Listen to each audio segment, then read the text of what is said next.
어르신 여러분, 안녕하십니까? 국제정치평론가 박성민입니다. 오늘은 한국 현대사에서 가장 쓰라린 상처이자 동시에 가장 자랑스러운 반전이었던 IMF 위기 극복 이야기를 해보겠습니다. 1997년 겨울, 한국 경제는 흔들렸습니다. 환율은 폭등했고 주가는 곤두박질쳤습니다. 기업은 연쇄적으로 부도났고 은행은 문을 닫았습니다. 거리에선 부도 전단지가 붙고 사람들은 실직 통지를 받았습니다. 당시 많은 가장들은 하루아침에 직장을 잃었습니다. 한 달 전만 해도 정상적으로 출근하던 회사가 오늘로 문 닫습니다. 이 한마디에 사라졌습니다. 퇴직금도 받지 못하고 집 담보는 은행에 넘어갔습니다. 청년 세대는 더 힘들었습니다. 대학을 졸업했지만 취업 문은 꽉 막혀 있었습니다. 첫 직장을 구하지 못한 채 백수로 지내야 했습니다. 결혼을 약속했던 연인들이 경제적 이유로 파혼하는 일도 많았습니다. 이 나라에 내 미래가 있을까? 이 질문이 젊은 세대 입에 오르내렸습니다. 어머니들은 생활비를 줄이기 위해 시장에 나가 싼 채소를 고르고 아버지는 자동차를 팔고 자전거로 출퇴근했습니다. 아이들은 학원을 끊고 집에서 공부해야 했습니다. 이때 해외 언론은 매섭게 보도했습니다. 한국 경제는 무너졌다. 3년 안에 회복 불가능하다. 더 이상 신흥국의 모범이 아니다.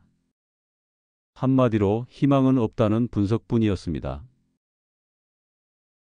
그러나 불과 몇 년 뒤 같은 언론은 전혀 다른 문장을 썼습니다. 한국은 세계가 배워야 할 교과서다.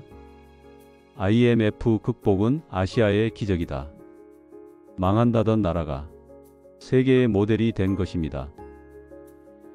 저는 당시 외신 기자로 현장을 직접 지켜봤습니다. 그리고 4가지 장면을 지금도 잊지 못합니다. 첫째, 금 모으기 운동입니다. 결혼반지, 돌반지, 가족의 기념품까지 국민은 나라를 위해 내놓았습니다. 은행 창구에는 금이 산더미처럼 쌓였습니다. 외국 기자들은 눈을 의심했습니다.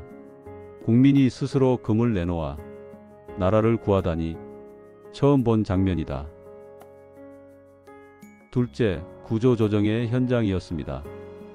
삼성, 현대, LG 같은 기업은 살아남기 위해 피눈물을 흘렸습니다. 수만 명의 근로자가 한순간에 일자리를 잃었지만 남은 사람들은 밤새 연구소 불을 켜두고 새로운 기술을 붙잡았습니다. 살아남아야 한다는 절박한 목소리가 공장마다 울려 퍼졌습니다. 셋째, 서민들의 일상이었습니다. 벼룩시장이 늘어나고 헌 물건을 내다 파는 모습이 도시 곳곳에 보였습니다. 아버지는 구두를 닦으며 가정을 지켰습니다. 어머니는 반찬을 줄이며 살림을 이어갔습니다. 아이들은 용돈을 반납하며 부모를 도왔습니다. 넷째, 해외 언론의 시선이었습니다. 외국 기자들은 처음엔 한국은 끝났다라 했지만 곧 금 모으기 운동을 보며 한국은 특별하다라고 쓰기 시작했습니다. 한 미국 기자는 이렇게 말했습니다. 나는 한국에서 국민 전체가 하나의 군대처럼 움직이는 걸 봤다. 한국은 결국 무너지지 않았습니다. 오히려 더 강해졌습니다. IMF는 한국에 깊은 상처를 남겼지만 동시에 체질을 바꾸었습니다. 기업은 빚 경영을 버리고 효율과 기술에 집중했습니다. 정부는 제도를 바꿨습니다. 국민은 다시 일어섰습니다. 그 뒤 어떤 변화가 있었을까요? 삼성은 반도체와 휴대폰으로 세계 1위가 됐습니다. 현대 자동차는 미국 시장에서 도요타를 위협했습니다. LG는 가전 분야에서 세계 톱3에 들어섰습니다. 그리고 IMF 이후 벤처 붐이 일어났습니다. 작은 사무실에서 시작된 벤처들이 새로운 길을 열었습니다. 네이버, 카카오 같은 기업이 바로 그때 태동했습니다. 오늘날 K- 스타트업의 뿌리가 IMF 이후였습니다. 외국의 반응은 분명했습니다. 영국 파이낸셜 타임스는 한국은 위기를 기회로 바꾼 아시아의 기적이라 했습니다. 일본 경제지는 한국의 구조조정 속도는 일본이 감히 따라가기 어렵다 라고 썼습니다. 미국 투자은행 보고서는 한국은 글로벌 공급망의 핵심이다. 더 이상 작은 나라가 아니다. 이렇게 평가했습니다. 그렇다면 왜 한국은 위기 때마다 강해질까요? 첫째, 국민의 단합입니다. 금 모으기 운동은 세계가 놀란 장면이었습니다. 국민 모두가 하나가 되어 나라를 살렸습니다. 둘째, 인재와 기술입니다. IMF 이후 한국은 더욱 연구개발에 집중했습니다. 실패가 10번, 20번이었지만 실패는 기록이 되었고 기록은 신뢰가 되었습니다. 오늘 잘 안돼도 내일 다시 도전하는 힘, 그 땀과 집념이 한국을 세계 정상으로 올렸습니다. 셋째, 다시 서는 문화입니다. 넘어져도 오래 누워있지 않고 빠르게 일어서는 힘, 이것이 한국의 DNA입니다. IMF, 금융위기, 수출 규제, 팬데믹, 위기 때마다 한국은 더 강해졌습니다. 외신 기자 시절 한 유럽 기자가 제게 물었습니다. 왜 한국은 위기마다 강합니까? 저는 이렇게 대답했습니다.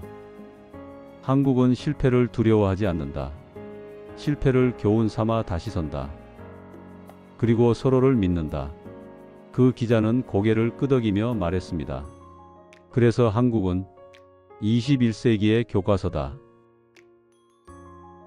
어르신 여러분, 이 이야기를 들으시며 그 시절 기억이 떠오르실 겁니다. 퇴직금도 못 받고 새벽부터 일거리를 찾아 인력시장에 나갔던 분들, 장롱 속 반지를 내놓으며 나라가 살아야 우리가 산다 했던 그 마음, 그 눈물이 모여 오늘의 한국을 만든 겁니다. IMF는 분명 고통이었습니다. 하지만 동시에 우리의 힘을 증명한 역사였습니다. 그리고 어르신 여러분이 그 역사의 주인공입니다. 오늘날 우리는 또 다른 위기를 맞고 있습니다. 세계 경제는 여전히 불안하고 국제 정세는 흔들리고 있습니다.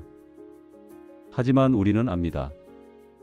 우린 IMF도 이겨냈다는 걸, 다시 한번 해낼 수 있다는 걸. 오늘 이야기가 마음에 와 닿으셨다면 구독과 좋아요 꼭 부탁드립니다. 저 박성민이 앞으로도 해외 기사와 세계 반응을 라디오처럼 차분히 전해드리겠습니다. 끝까지 함께해 주셔서 감사합니다.